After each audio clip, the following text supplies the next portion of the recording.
Today I'm going to talk about how I closed 4 branches of my business within 3 years and also the lessons I've learned from it. Now, I think people tend to like to share about and hear about success stories, but I think that this story of mine is still worth sharing. And don't worry, it's not all pessimistic. There are some positive things that I took away from this experience. If you don't already know my story, in 2015 I started a tuition business with my friend and we started with one center. And then in 2017 we roped in another friend and we started our first branch. And by 2018 we opened 5 branches in total by getting more business partners on board. Now, this all sounds good and glamorous, and yes, indeed, we were feeling invincible at one point of time. Investors were even knocking on our doors trying to figure out how they can get a piece of our fast-growing chain. However, things took a turn, and in 2020, we closed down 3 branches, and in 2022, we closed down 1 branch, leaving us with a grand total of 1 branch remaining of our tuition business. Now, as usual, your like is very important to me, so please do me a favor and tap the like button. Thanks for supporting. Now, what went wrong and what are some of the learning points I can take away from this experience? The number one thing I think is the most important is that when you go into a business, you need to get yourself good business partners. When you start a business, you can either choose to do it alone, which is perfectly fine if you have the discipline and ability to do it, or you can find business partners to do the business together. And if you choose the latter path, you better pick yourself some good partners. And I don't mean just ability or personality, but people who can gel with your working style, personality, and expectations of each other and the business. I would say that the number one reason why our business did not work out the way we expected it to be was because the clash in our different working styles, personalities, and our business ambitions. I don't really want to get into the specifics of things, but there were once 5 of us and now there are only 3.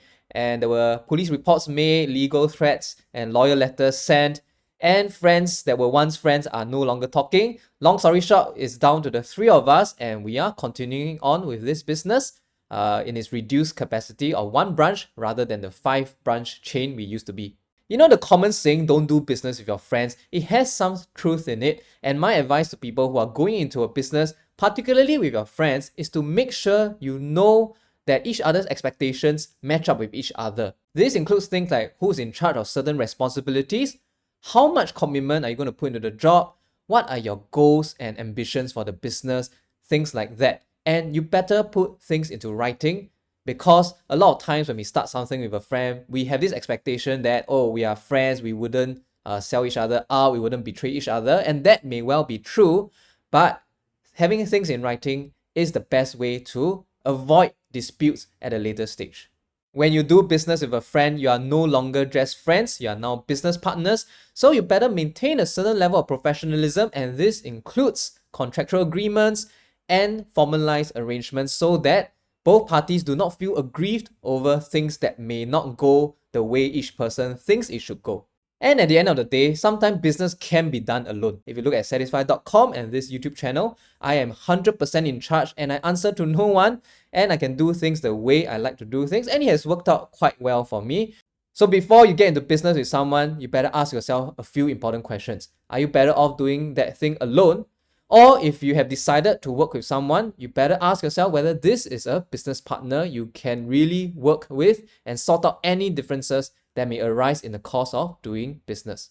The next mistake we did, I think, as a business was a strategic error of expanding when we were not ready to. And if you look at a business, it has a lot of things to be done. You have administrative tasks like bookkeeping, generating invoices, and then you have production, which in a tuition center context would be the delivery of lessons.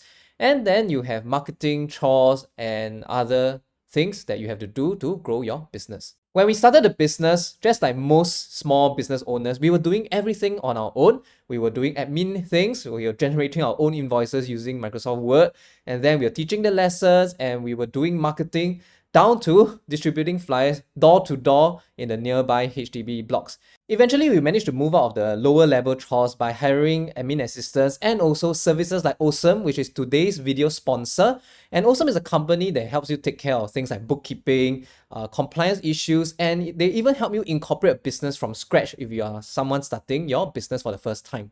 Now, Awesome helps you to deal with all the pesky things required for starting up a company so that you can focus on what really matters, running your business and delivering your services and goods. Awesome will help take care of your finance and administrative paperwork through a mobile app, and they are always on hand to answer your questions. What's more, if you use my link found in the description box below, you can get free incorporation services and 16% off the services. So thanks Awesome for sponsoring this video, and thanks for signing up. But even as we moved ourselves out of the administrative hassles, we found ourselves stuck in production, which is the teaching of lessons. You see, we had a lot of students coming to us, but they were coming to us because we were the tutors delivering the lessons and teaching them. And when we tried to offload these students to full-time teachers that weren't us, they were not happy, and yeah, we had no choice but to continue teaching them. Also, it was cost saving for us founders to be the ones teaching, and therefore we continued that strategy and found ourselves stretched thin across our different branches, teaching at different places, sometimes up to 3 branches in a single day. And with ourselves stretched so thin, delivering lessons at our different branches, we found ourselves unable to commit time to doing things that truly mattered, like business development. As business owners, you're supposed to grow the business by thinking about strategic moves to make and more macro level decisions, but we found ourselves caught in the day-to-day activities of teaching the students. And eventually, a lot of issues crept out at the business level, causing tensions to flare and a lot of friction between the partners, which then led to disputes, fallouts, and the eventual departure of a few business partners. And therefore, the business just could not sustain for long at that level and flawed strategy. So I think it's very important to be very clear what your value is and what you want to do when you're starting a business. Are you someone who's more of a freelancer and you just want to earn money while being the producer within your company? Or do you want to eventually graduate to a point whereby you are the one in management and then growing your business from that perspective? Because the things you do and the strategies employed are very different for these two approaches. Now, an example I can give would be my current business in YouTube, where I am the face of my channel and I edit my videos personally. Now, I can always hire a video editor like Kelvin, of course. Okay, but like him, I'm actually stuck in the production stage where I'm filming videos, and I'm okay with that because this business to me is a freelance business and I'm okay with this scale and I'm not going to expand beyond this scale. But if you're someone with grander ambitions, what you would do instead is to hire people to be the face of your YouTube channel, like something like the Smart Local, where the business owner is someone you have never seen before, whereas all the talents are the people you're familiar with. And the business owner is the one behind the scenes managing the back end side of things. And that's another strategy to grow a business. Anyway, having learned our lesson, my business partners and I have corrected the way we do things within our company. And I feel like even though we are now only one branch, which sounds quite sad compared to a 5-branch chain, we are actually at the most profitable we have ever been, and we are in good position to actually expand our business further, and we are doing it with the lessons we have learned from expanding too aggressively in the past few years. Anyway, despite all these trials and tribulations, I feel that business ownership has been a very rewarding journey for me. From monetary perspective, I managed to buy this shoebox condo from my earnings from my tuition business. And not just money, I also learned so many invaluable lessons along the way. We learned how to deal with government grants, and after spending a stupid amount of money on legal letters, we also know how to deal with lawyers now. We know how to deal with landlords, etc. And it's just been an eye-opening experience, and you learn so much on the job. It also gives you a lot of freedom to say things like, okay, I only want to teach on Saturday and move myself out of production so that I can do other things like take up a job outside. And yeah, so if you're someone who's looking to start a business, I would say go ahead, take the leap of faith, because even the failures can be rewarding on its own. But yeah, of course, if you fail, I'm not liable for any financial loss. Right? This YouTube channel is only for entertainment. Okay, must cover my backside a little bit.